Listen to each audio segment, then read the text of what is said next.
Welcome to our Ask an Expert show, where I invite a fellow professional in the US-UK cross-border space to come in and talk to me about the issues we think Brits in America need to be aware of if they are going to thrive here.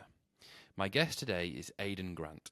Aidan is a senior associate in the tax and trust estate planning team at Collyer Bristow in London, and our topic today is estate planning consideration for Brits in America, i.e. the extra wrinkles and complications that we need to be aware of and dodge in our estate planning so as to not unwittingly land ourselves in expensive bother with the tax authorities in the UK and or the US.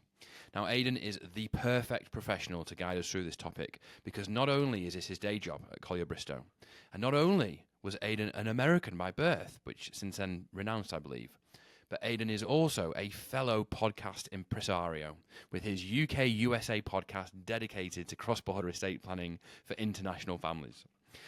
On a serious note, this is an important topic for reasons I'm sure will become obvious once we get into our conversation. And much like regular tax prep, it is seldom understood by local domestic US estate planning attorneys, which has the potential to result in some very unpleasant outcomes for Brits in the US undertaking even the most basic and rudimentary of estate planning. Be sure to stick around to the end because we're going to talk about the cost of advice, because it is a fear of this above all else that I think stops many people from seeking the advice which they really need. So without further ado, let's get into this. Hi Aidan, welcome to the We're the Brits in America podcast. Hi Richard, thanks for having me. You're very welcome. Thank you for joining us. So as I alluded to, you've got your own podcast, of which I am an avid fan. That's very kind, thank you. This is like the Avengers assembling in the kind of the US UK space. I really feel like we're going to go on to have a kind of a dynasty for the next 10 years. I'm here for that. Right, you heard it here for Hearst, folks. The foundations were laid. You can be Captain America. I'll be Iron Man. Okay, I'll take that. Seriously though, I am a fan. I said this to you privately. I enjoyed many episodes. I've actually reached out to some guests on there, and I'm starting to build relationships. But by far and away, my favourite guest, as I told you, was your mum. I even took her advice and bought a book. I haven't quite finished it yet, but I took her advice. So kudos to you and to her. So if you wouldn't mind, I always ask at this stage, tell us an abridged version of your story, how you ended up here in this unfortunate position, sat here talking to me. Look, that's very kind of you.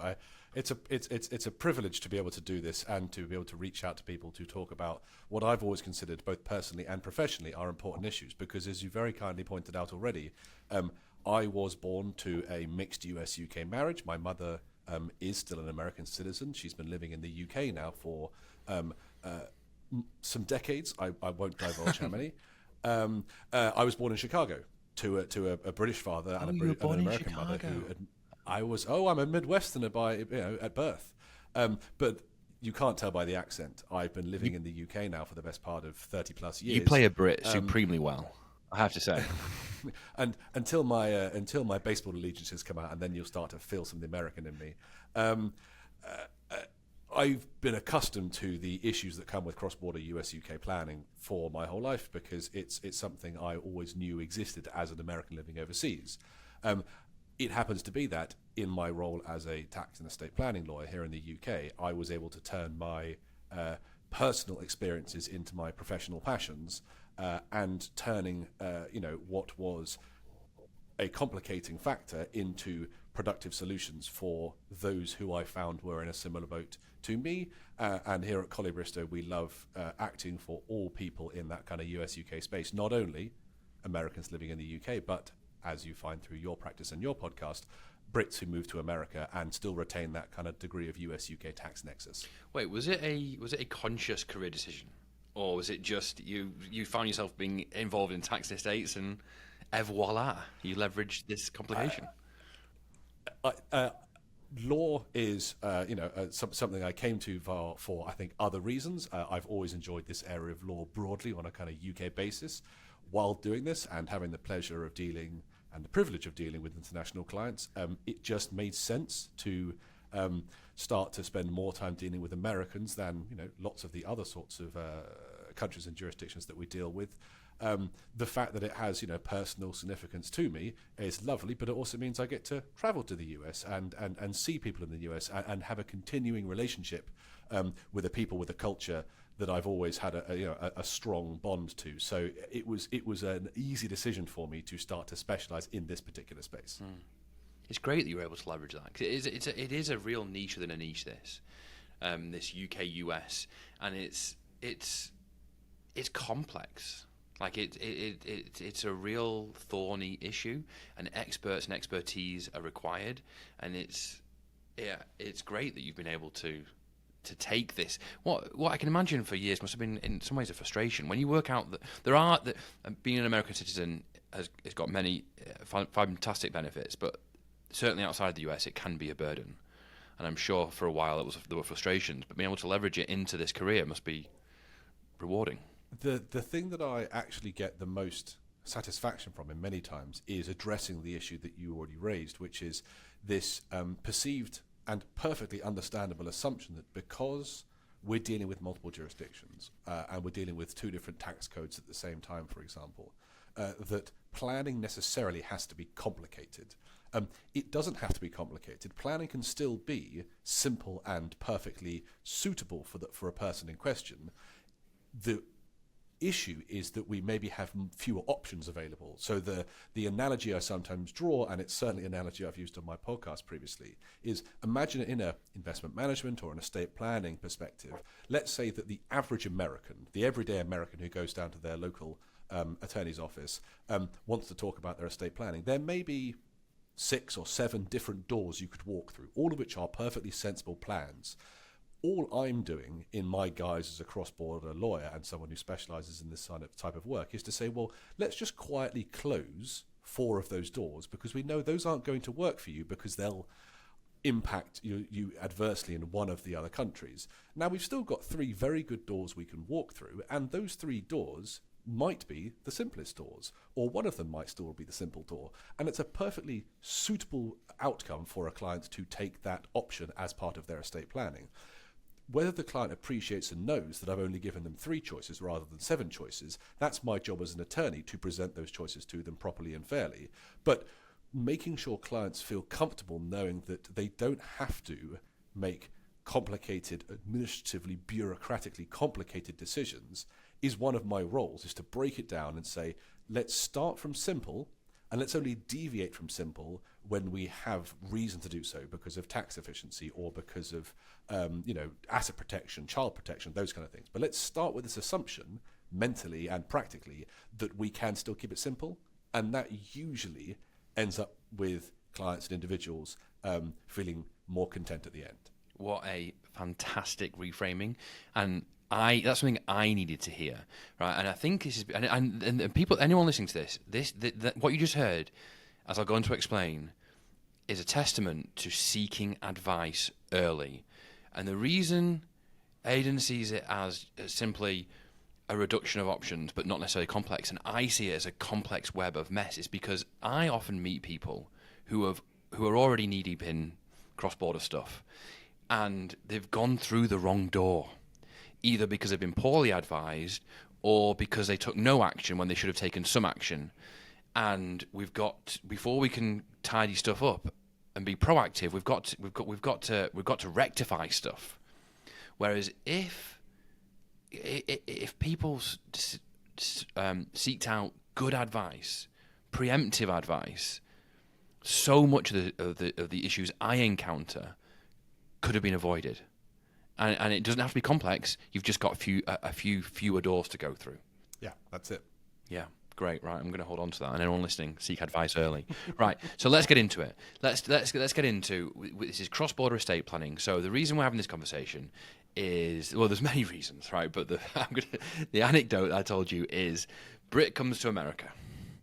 Brit has stuff in the UK generally, even if it's just bank accounts. But there's property, usually there's pensions. Almost always as bank accounts. Brit comes to America and at some point thinks, I've got young kids, so it's especially important. I need to get some sort of estate planning in place in the US. So they tootle on down to their local attorney, and before they've even said hello, local attorney fits them with a living trust.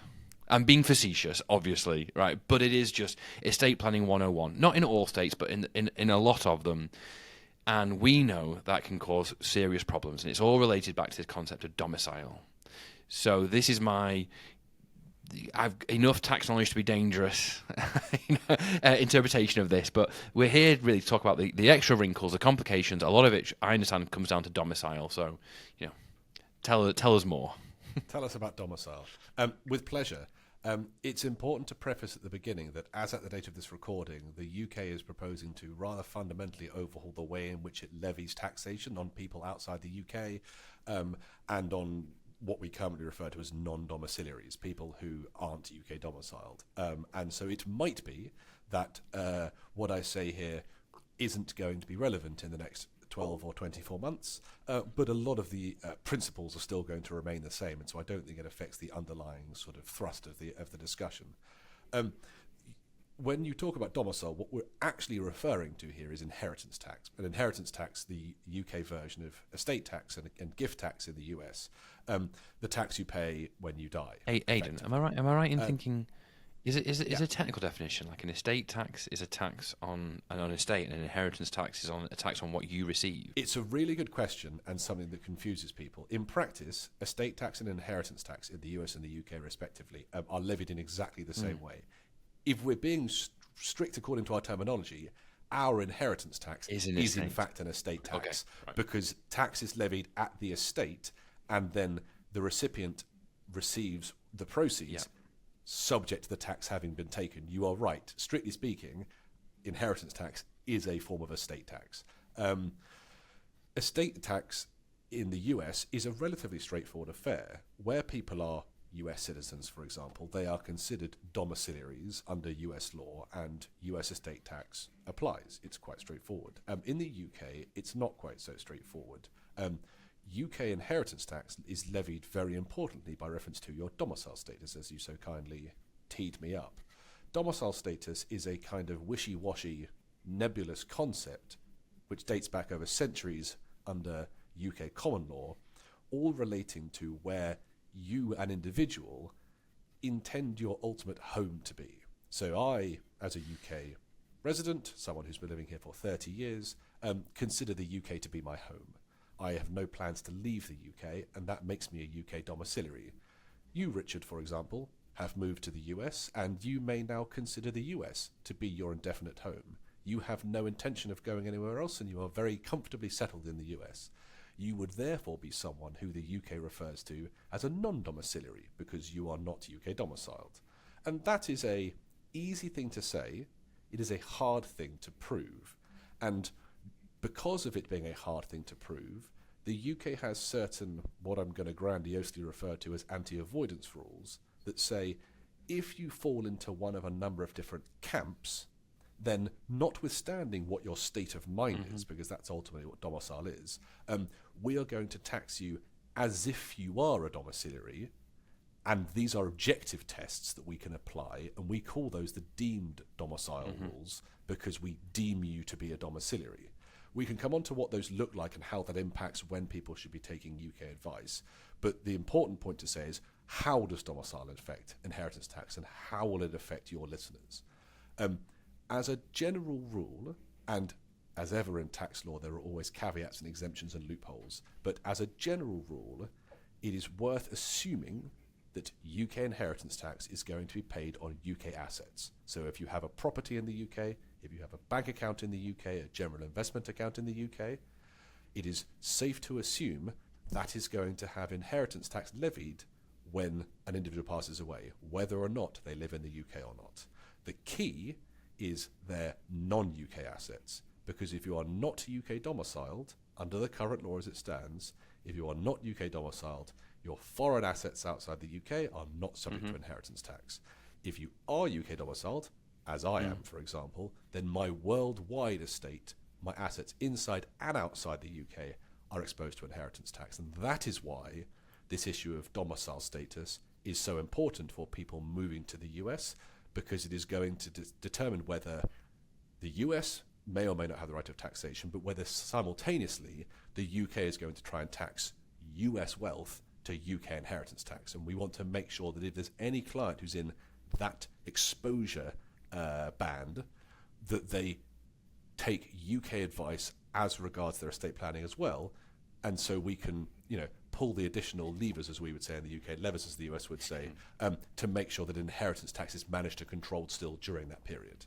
Well, there's two big issues, right? There's number one, the UK inheritance tax band, so that nil rate is Tiny, thank you. We come to the US, and people come to the US mainly for financial reasons, career reasons, opportunity reasons. They build significant assets over here. They're, in my experience, the majority of their net worth is usually in the US, and the US has much higher exemption, 5, 10, 6, 5.5, 11 million, whatever it is, and it might go down soon, but millions. Whereas the UK, it's what, £350,000? The US exemption, as I believe in 2024, is at about $13.5 million per person, and that can be rolled. That can be rolled over if you've got two American citizen spouses. That can be rolled over from one spouse to the other if not used. So it is possible at the moment for you to have an exemption in the US worth in excess of $25 million, which takes us to the kind of the classic sort of catch-22 of both estate tax in the US and inheritance tax in the UK, but much more acutely in the US, that people often really despise estate tax. Yes. And they either tax at their death. It actually applies to very, very few estates, because in the US, under those circumstances, it's only estates of a married couple worth more than $25 million. You are right, the UK inheritance tax allowance is, by default, £325,000 per person. And again, let's assume we can roll that over between spouses, because we usually can. That's still only £650,000 versus $27 million per person in the US as the law currently stands. And it's that discrepancy that causes American estate planners to be frightfully concerned of inheritance tax, because of that discrepancy as to how many more people are going to be caught inside the taxation net at death. I mean, I've come to America. I've made it. I'm worth $10 million. It's not, vast majority of it's in the US. And maybe I haven't severed my domicile. Maybe I still harbour maybe I post on Facebook my desire to return to the shores of the UK one day, and spend my time drinking in country pubs with a dog at the fire. I don't know who I'm referring to here. Maybe it wouldn't possibly be me. Well, it's worth saying, as a coder in here, I have a client that my colleagues and I act for, who had been due to publish an autobiography, and we said in a really uncool way, could we maybe take a look at your autobiography, because we may have some questions as to certain parts we might want to tweak. Just the odd word, the odd phraseology here, because why would you want to present HMRC, our version of the IRS? Yeah. Why would you want to present HMRC with basically the handbook to what you're currently thinking? That's amazing. Looking backwards and looking forwards. We're not publishers, we're not literary agents, but we are tax lawyers, and we might like to take a look at just the odd phrase you've used, just to say you don't do exactly as you said, Richard. You think, God, but I do long for those country pubs and the pint of bitter in front of the fryer. So it does happen in practice. Well, is this the real person version?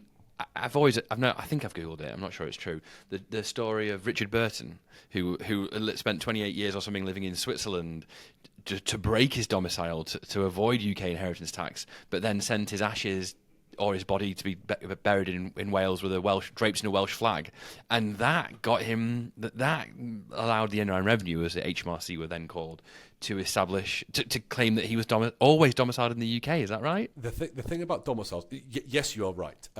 I wasn't familiar with the Richard Burton analogy, but that is absolutely true. The thing about domicile status, it is sometimes a bit of a Schrodinger's cat, because you don't know what you're looking at until you've opened the box. Mm-hmm. If you have someone who had spent 50 years outside the UK, on year 49, you would, by any measure of an argument, say this person is not intended to return to the UK. You'd have a really, really good argument to say this person is non-domiciled.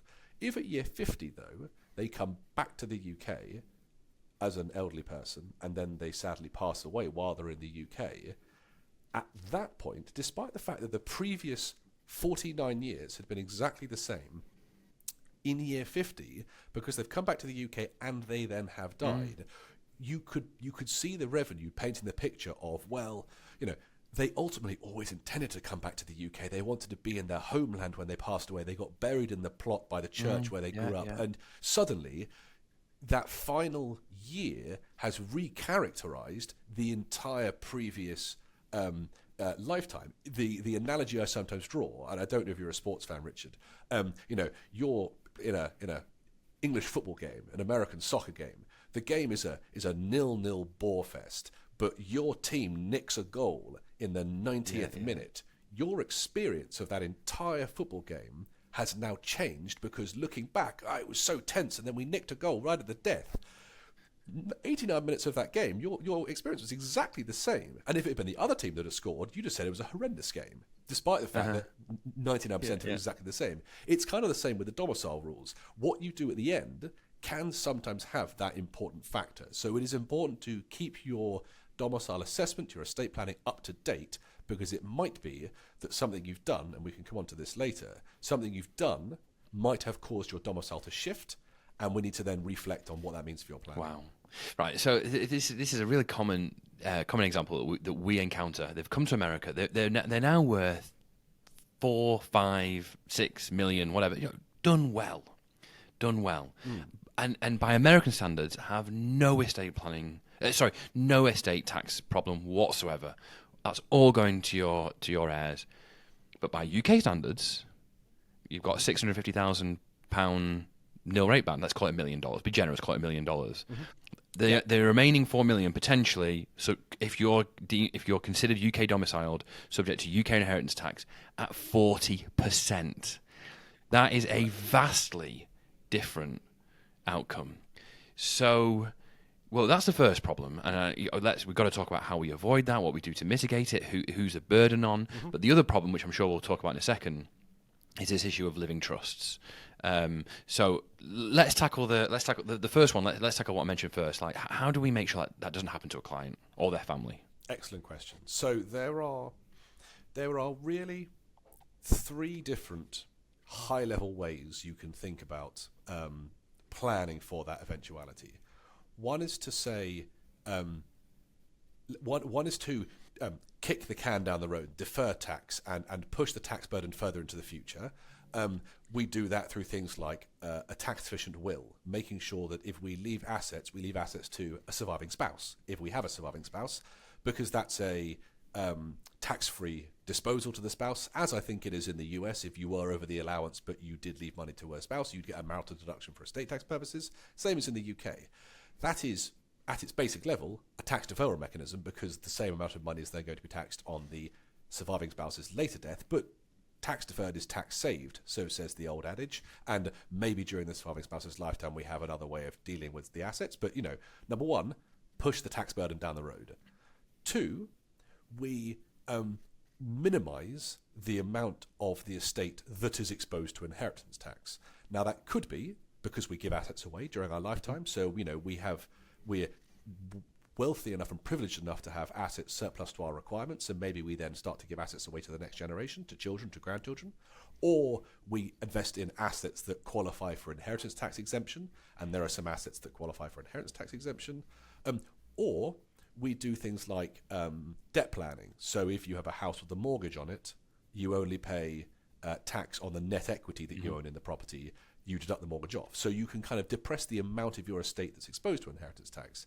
The last option, which is an increasingly growing area, is to say, I'm going to accept that the tax is paid, but I'm going to make sure that the funds are available at my death to pay for that tax. So the common way of doing that would be doing something like life insurance. So taking out a US life insurance policy and placing it into an ILIT, an irrevocable life insurance trust, structured carefully in both the US and the UK, and you would take out a sum equal to your projected inheritance tax exposure. The policy matures at your death or on the surviving spouse's death, and that kicks out an amount equal to the tax you would have to pay that is then available to your heirs to pay that inheritance tax. And effectively, at the end of the day, it's the same result. All you've really done with the life insurance in that final option is you sort of prepaid that tax mitigation over your lifetime, which is particularly useful for clients if, say, they've got a high income and they've got surplus income every year. You could start to put that into a life insurance policy rather than that income otherwise being added to your estate and just making it swell even larger. So there are a number of different scenarios, and a good estate plan, a good harmonious cross-border estate plan, will combine different elements of these, maybe layer multiple ones together. Let's start with the will. Let's make sure assets are held efficiently. Let's make sure that, assets being left to the next generation are managed and handled in a way that are not just tax efficient, but, protect the assets if it's for young children. We then layer on top of that, once we've done the foundation of the will, what assets do you need to live on? Are you funding your pensions properly? Have you spoken to your wealth managers, to your financial advisors about whether you can start to give away assets and still make sure you leave enough for yourself?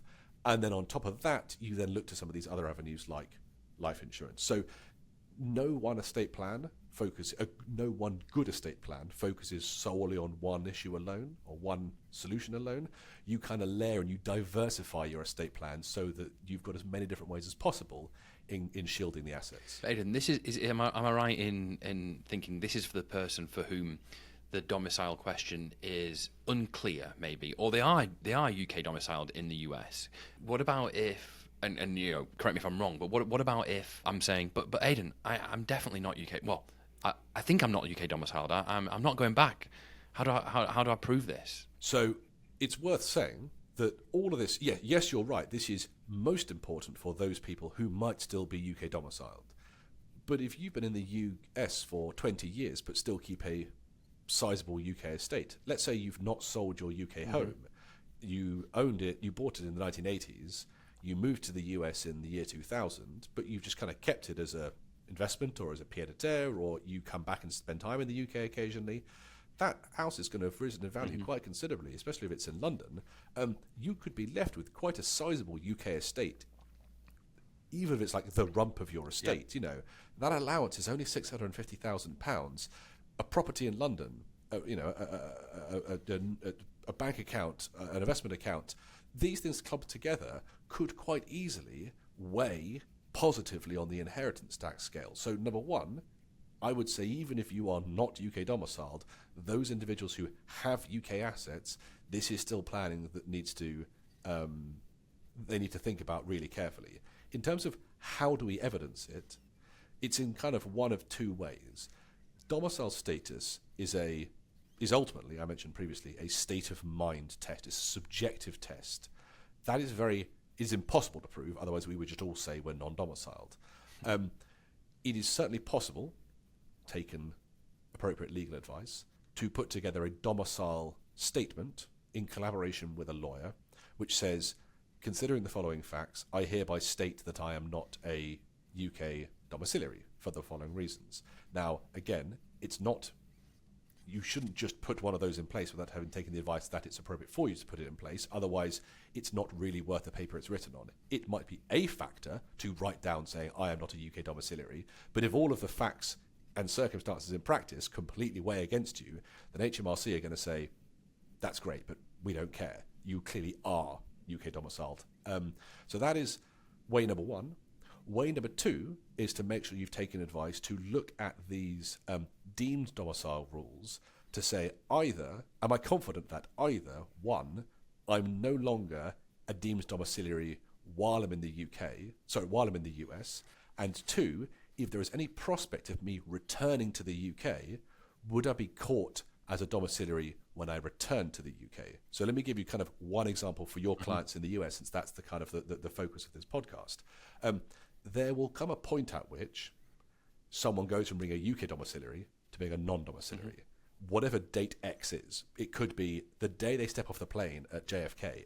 It could be 5 years later when their child is born. Whatever the date is, T minus whatever it is, they remain deemed domiciled for 3 calendar years from the date from which they lost their domicile status. So as an absolute minimum, kind of extrapolating that to its extreme, if someone is dealing with a UK individual in the US, or someone listening to this is a UK individual in the US, and they only stepped off the boat in the last 3 years, they will be taxed as a UK domiciliary, as a deemed domiciliary, because they're within their first 3 years, and should not do any planning that would give rise to an immediate charge to UK taxation, which is possible under certain US estate plans. That is the sort of domicile advice that someone in the US who is not that far out from having left the UK needs to take very carefully before they put in place their estate plan. And what about the person who comes to the US, becomes a US citizen?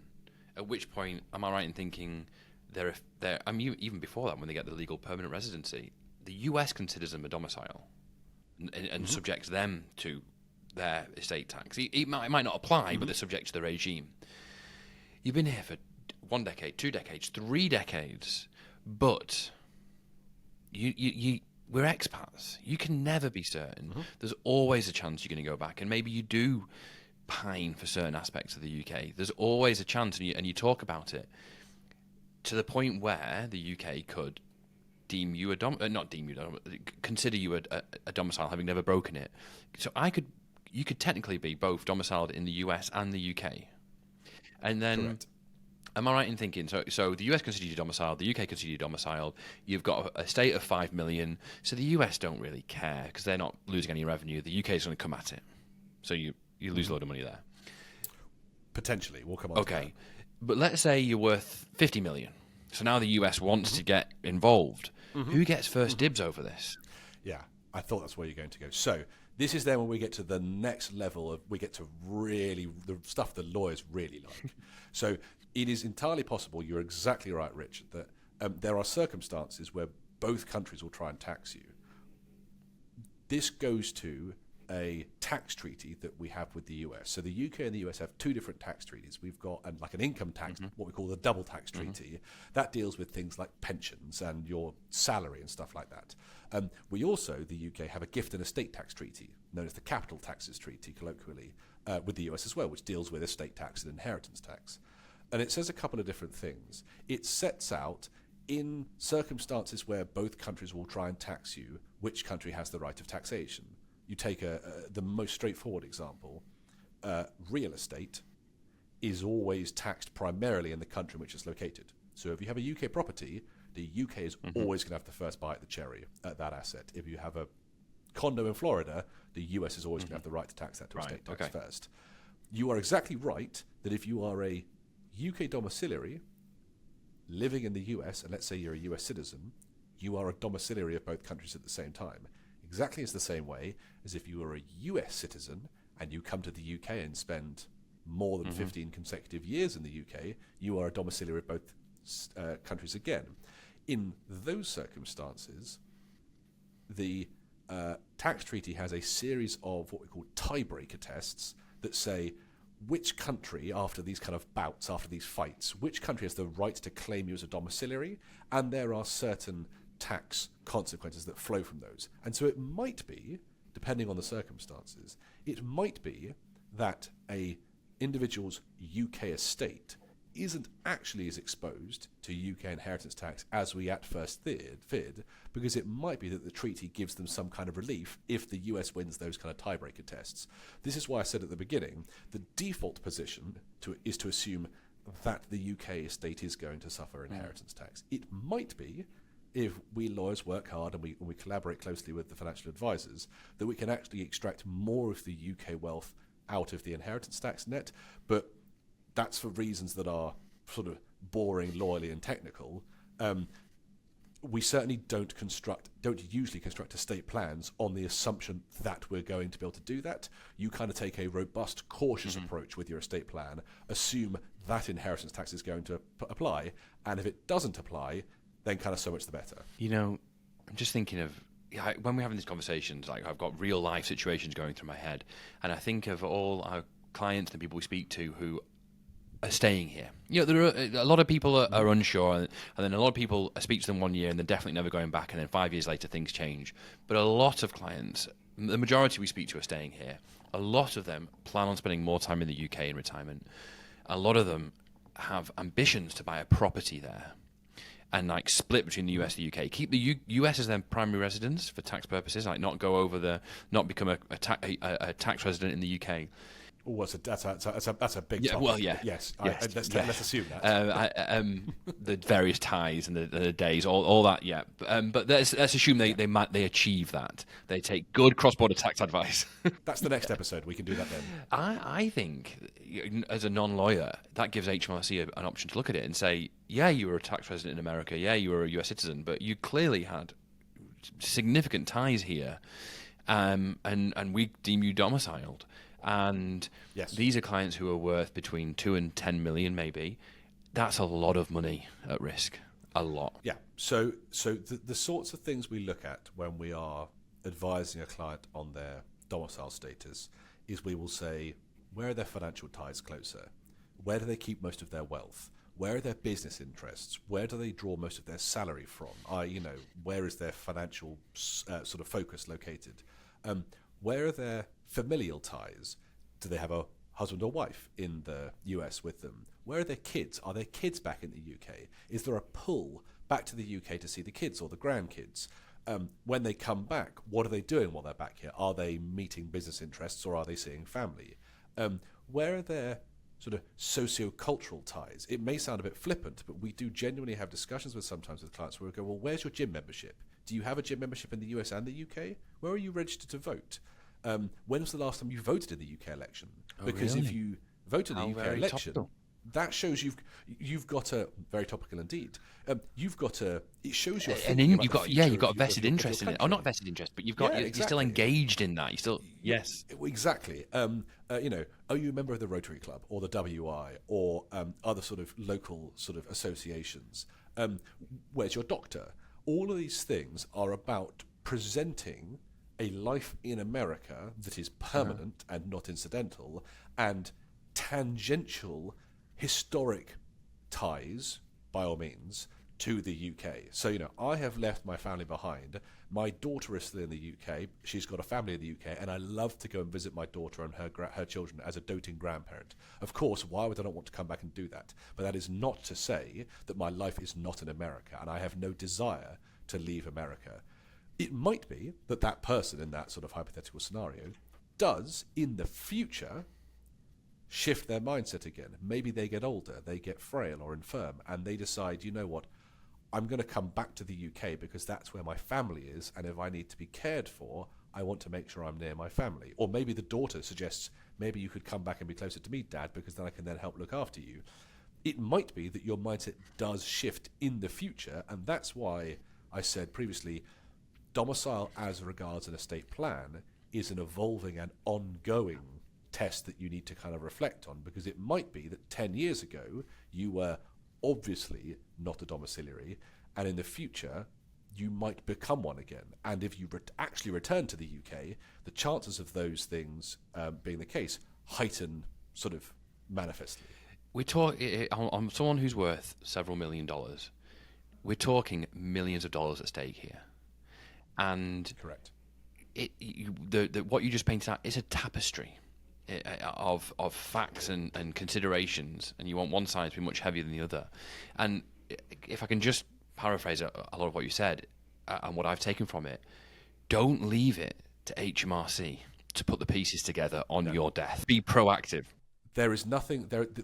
The most powerful thing you can do is to sort this out in your lifetime, and you, while you are alive, put together a statement, a summary, a schedule, whatever it happens to be, that shows why it is, having taken advice, that you do not consider yourself a UK domiciliary. And if it can be packaged up and tied off with a bow that can be presented to the tax authority going, look, this was all dealt with 5 years ago. Here is my advice. Here is everything already categorized. One, it's going to look more powerful because you've done it during your lifetime, rather than leaving it sort of posthumously for your heirs to argue for you. But two, if nothing else, who knows you better than you? And rather than send your children or your spouse, who may in that time sadly be grieving and not be in the best position to be thinking about these things, they've then got to go and sort of package up and trace back through your life and pull all these threads together. Whereas for you, that's probably an easier exercise. And so getting these things, and this goes exactly to the thing you said at the very beginning of this episode, which is to get these things started early and start to lay the seeds now, are going to bear fruit in the future, because your affairs will be in order, and it's going to make everything that much easier for whoever's come next. Absolutely. Right. What do you say to the person who, when has these issues pointed out to them, responds with, well, HMRC will never find out. They won't know. It's a good question. So, tax in the UK, like in the US, is filed on a self-assessment basis. That means there is a positive obligation on the individuals with whom that obligation sits. We'll come on to who that is in a second. There is a positive obligation for them to report tax. If someone is, let's say, in the US and there is a question mark over their domicile status, but they've got no UK assets, you could concede that there is an argument.